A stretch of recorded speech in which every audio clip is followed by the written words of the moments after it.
back in August 2018, we had a serious injury. I was called, must have been about 4 o'clock in the afternoon, to say one of our operators had been injured out at a water treatment authority plant in Winiki.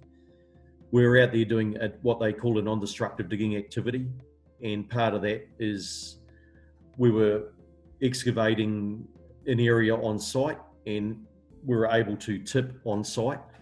The tipping function of this activity was the truck backing up, so we had big vac trucks that allowed us to collect the mud and water into an internal cavity inside the truck, and then when we unloaded, this particular truck had a pusher plate on it, so we'd have the debris and mud in here. As the pusher plate opened, the back door came up and the pusher plate would come fully out and unload. As a result of that activity, we ended up with an operator receiving a head crush injury, and this was caused as the back door came down against the back of the truck. He's had his head caught between the door, which is being activated under hydraulic pressure, between that and the back part of the truck that it's sealed up against. Fortunately for him, he was wearing his hard hat at the time, and it's his hard hat that saved him. He ended up with a severe laceration above his ear and down the side of his jaw, and it actually damaged his ear canal as well. And to this day, I still believe that it's his hard hat that is the reason why he's still with us, and while I'm still able to have conversation with him. What happened as a result of that, though, you get the phone call, all of a sudden, your mindset is obviously thinking about your employee. No one wants anything, and no one wants to ever have these calls. You're thinking about the employee, you're thinking about their family, who you know at some stage you're going to have to make a call to let them know. In this case, this young operator, his dad worked for us as well, which probably it just highlighted the emotion a bit more too around what we were dealing with, because everyone within the industry is aware of, it is a high risk industry, and your questions just start going through your head around why and what has happened. Getting on the phone to the managers, you're soon taking into account, like, not just from a compassionate side around the welfare of your employee, but you're also thinking about the risk that the business is exposed to with these type of incidents as well. And you start questioning yourself and start asking the questions of your managers. What have the processes, have the procedures been followed? What have we had in place? Have we inducted properly? Have we trained properly?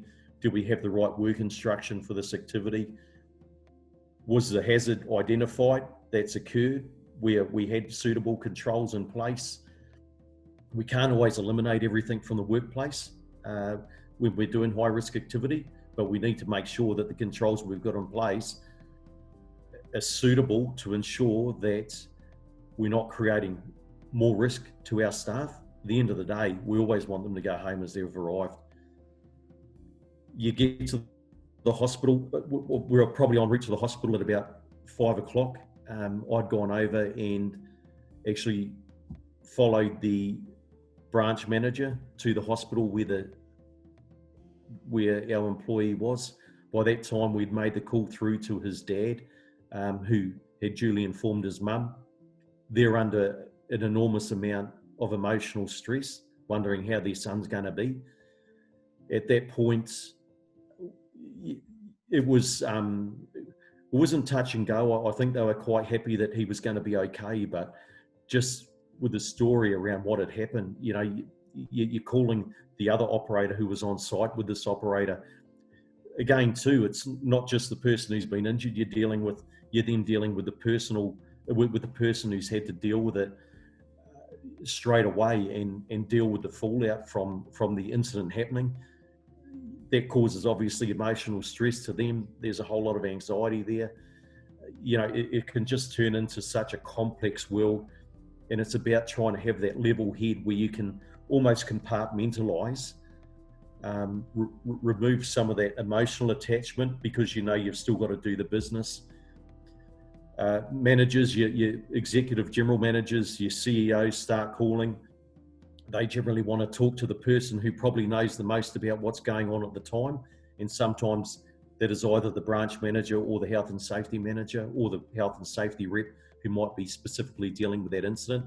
There's a whole lot of legal privilege that comes into it too. So we have to be careful what we're giving away. Generally, you'd only be talking to your manager or the CEO about these events.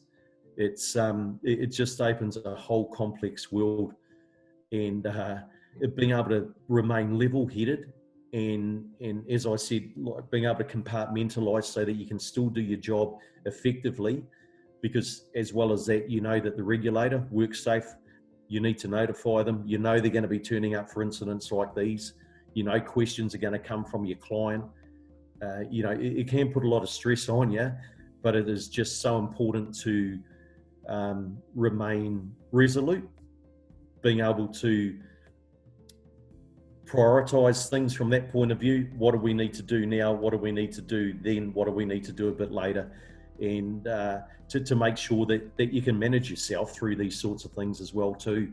It is amazing though, in terms of team and culture, in incidents like these too, this is generally when you see everyone come together and look after each other as well, because everyone suddenly knows in an incident like this, the pressure everyone is under is enormous. And at the end of the day, it's about making sure that our operator was right. It was about making sure that the business was right in terms of being able to provide the evidence to our client as well as WorkSafe, that we had followed the correct protocols, that we had the most effective processes and procedures in it, but more so for our employee and his family who had been injured. It was so important to ensure that we conducted a thorough and informative ICAM. We use the ICAM investigative model to investigate the incident, to make sure that we learnt from it and we could also move forward. Again, too, if everything was 100% perfect out there, we wouldn't need OH&S roles. And sometimes it takes something like an incident or identification of a hazard for us to learn and move forward. But I'd be pretty proud to say that we learned from it. There were things that we had to do to improve our procedures around what we did. We couldn't take away the risk of closing the door because we have to close doors when we empty these trucks. But it was about how we could do that safer